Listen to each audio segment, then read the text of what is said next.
Okay, Barbara, we're back at the sink. What are we doing now? We're back at the sink. Yesterday, Helen and I, we took apart all the beautiful pots, and there are a number of plants that I want to try and save for next year. Particularly, I've got some very, very beautiful coleus, and I spent a lot of money on them.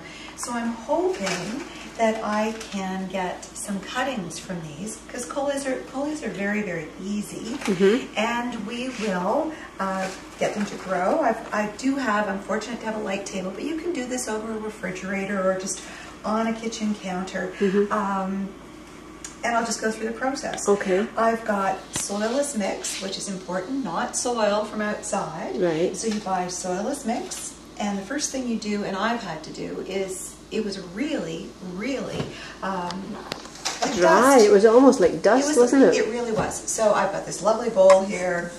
Put the soilless mix in, and then put very warm water in, and I've worked it in with my hands. Now, because for the cuttings, you want to make sure that it feels moist. But look, you can't get any water out of it. Okay. That you want it moist but not soaking wet. And the reason for that is your plants would rot. Right. Sort of defeating the whole process here, the whole purpose of the thing. Here we are. So these little trays that you're working with, those you buy in the plant shop? Yes, I got this from my local nursery. You can use any kind of container you want because of the number I'm doing.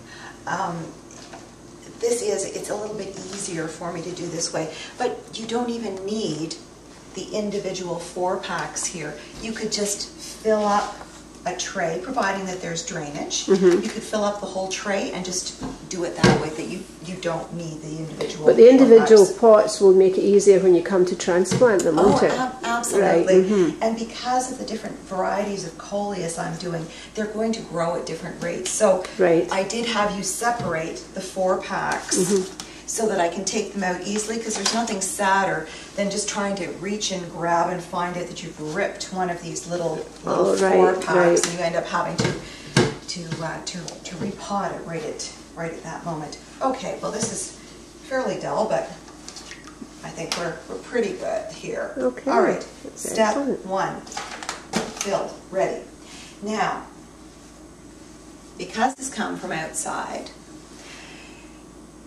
there could be little friends on it, little insect friends that we don't want to encourage. Okay. So I'm going to, so I don't have to spray the whole thing. This cutting, I'm going to take, and I'm going to cut through. With coleus, you could practically just stick them on the top of your head and they'd grow. They're wonderful plants. But I'm going to cut right through the node, which is where the 2 leaves and branches of the plant come out, the stems, and that just, boom, right at an angle, I see. Right through the center. Right. I'm going to pull off the excess, the 2 side leaves. So this is what it looks like at this moment. Then you don't need all of this leaf here. So this leaf is actually going to be cut right in half. Okay. Come saw.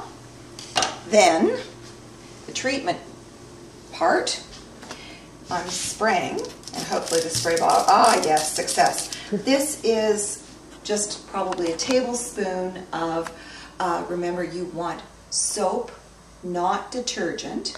So I'm spraying this now with just a little water and dish soap, like that, and really giving it a good spray inside and out.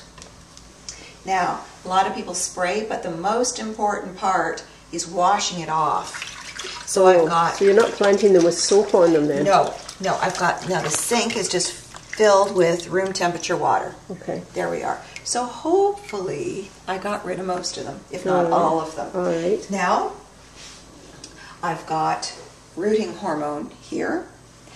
And again, for coleus, you do not need this. I'm just showing you the process. Okay. So if you're going to be trying something else, woody plant material, you always need just a little bit. What does that do for the plant?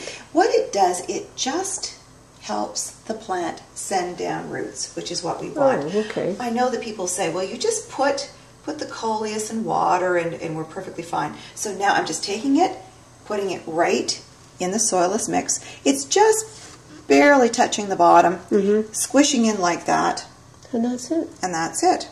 So I'm going to continue on with the coleus, and we'll come back and I'll show you the next step. Okay.